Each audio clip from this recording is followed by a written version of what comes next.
Hello guys, how you doing? Nearly went Cockney again with my accent. I don't know why I've started doing that. I can't promise I'm going to stop doing that, folks. It's quite fun doing a Cockney accent. I want to talk about childhood memories with gambling, and I want you to think about your childhood memories with gambling. Now, I use the word gambling here very loosely because it's open for you to interpret, okay? And everyone's going to have different opinions on this. But for me, there's a few memories that I have that I feel have contributed to me having problems with gambling later in life. And I didn't always appreciate or understand how much these moments in time affected me. And it wasn't until I sat down and started writing about it, and I was like, holy shit, uh, that's a bit shocking and that's a bit impactful. And I didn't think about that in a long time. And yeah, that's probably wasn't normal at the time.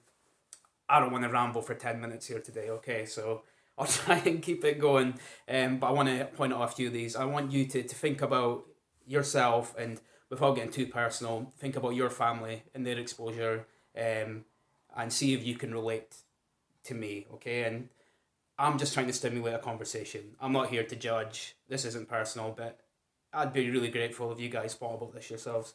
Um, Penny arcades, penny pushers, amusement arcades. I grew up in Aberdeen, so anyone that grows up in a coastal town will understand that down at the beach we have these amusement arcades. Um, you know, down at the seaside you get your chips, you go in your arcade, you walk along the promenade, get your ice cream, all that kind of stuff. And you'll find this very sort of flashy buildings with your claw machines and your penny pushers and all your games and your ticket machines and that kind of thing.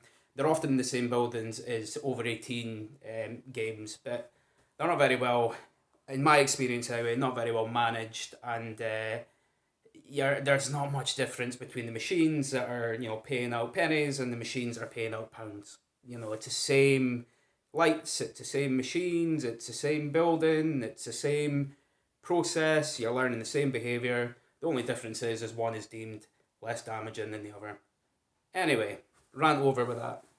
And I'm sure you can understand where I probably stand with this. But anyway, so my very early memories is a holiday at Butlins, and there was a claw machine and there was monkeys. And I'm not talking about monkeys, I'm talking about maybe I was five, six, something like that. So this is how far back this goes.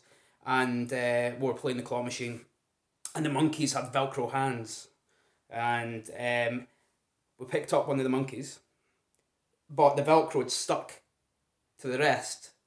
So with picking up one, we ended up with like 10, 15 monkeys. So it was a design flaw. And I remember how excited I was and how lucky I felt. Lucky is a word that I don't feel comfortable with. I very rarely wish people good luck. But that's a conversation for another day. And I just remember at the time that was the first time I felt lucky and excited over something which most kids would have, but it always stuck in my mind. And claw machines were alluring for me. And even as back as a few years ago, sitting in pubs and like your carvery type places and whatever, they quite often have these claw machines. I'd have a look, and I'd still play, and I'd still play after I stopped gambling claw machines every now and then, with a pint in me. And then I thought, geez, claw machines were quite impactful for me. I remember there was a time as well where I'd spent all my pocket money trying to get this Kenny from South Park doll out of the claw machine, and it kept slipping, as they do. That's how they're designed. And I got so enraged. I was maybe 10, and I went and got a manager, and I complained that the machine was rigged, and it stole my money. I wanted my money back, and all that kind of stuff. And the manager at the time was just like, "Wow, better luck next time, mate." It just made me feel angry. And fast forward 20 years, this is how people act in the bookies with the FOBT machines, feeling like it's rigged and they're robbed, and they're complaining to the manager, and it's not much. I mean, it's the same. Yeah, it's the same feeling. It's the same feeling of feeling cheated, and you're out of control, and you only plan to spend £1, but you put a tenner in, whatever it is. And that always stuck out in my mind. Another one is Sunday newspapers. Sunday newspapers would get in our house all the time, so they'd be brought home from my dad from work, and would flip through the Sunday newspapers. But I'd always pick up the trashy magazines and freebies and stuff that came with the newspapers, because I was too young to read whatever, News of the World or whatever it was at the time. And there was always scratch cards that came with these magazines, and I'd always scratch them, and you'd always win because it was one of these automated call up, and you could you call up this premium number and you win a pen or some shit like that. And a few times I had done that behind my parents' back, called up to see what I'd won, and it was never anything good. But I always remember that as well. And keeping on the theme of scratch cards, I won a PlayStation way back in the day. I always remember this because it came with it's soccer magazine. Why am I saying soccer?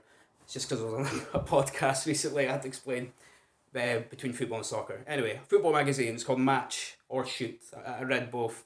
And that came with freebies and promo stuff as well. Quite often you'd get scratch cards too, and flicker cards and stuff like that. And I remember throwing out the packaging, and luck may have it or whatever, I remember taking the packaging out the bin because I'd left the scratch card there on scratch. But this wasn't a scratch card, it was like a flicker card. It was, I don't know how to describe it anyway, but it was designed like a scratch card, and but it wasn't, you didn't scratch. Anyway, doesn't matter. But I won a PlayStation on it, and I remember the wording saying, "Congratulations, you've won a Sony PlayStation 1 with World League Soccer game." And I was super excited, and that made me feel lucky, and I was over the moon.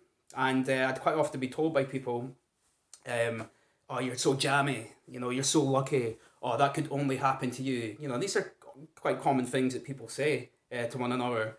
I can't believe that happened. Whatever. I feel, for me, as a person who's had a gambling addiction, I think it just pushed me on. These sort of memories, these moments in time of what I didn't appreciate then.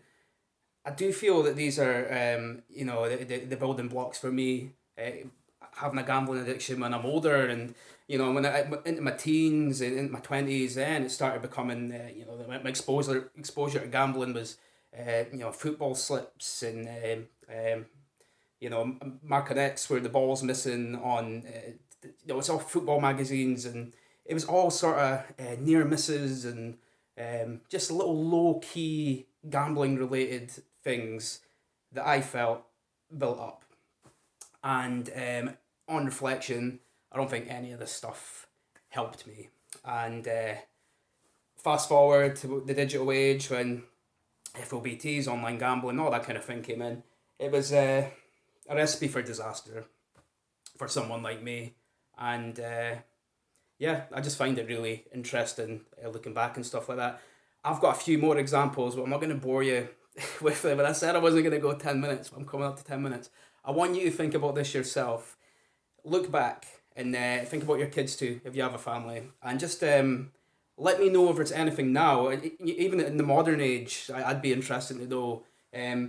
Is there things that have cropped up recently that you've noticed that you felt, that's borderline gambling, or that's just flat out gambling but dressed up as something else? I'm really interested to hear your thoughts on that, because my childhood memory, I'm 35 soon, my childhood memories are going to be, and experiences are going to be so much different to the generation coming now. I just want to start a conversation, guys. Okay, so let me know. And if you've made it this far, thanks for watching, and have a good weekend. Take it easy. Don't gamble.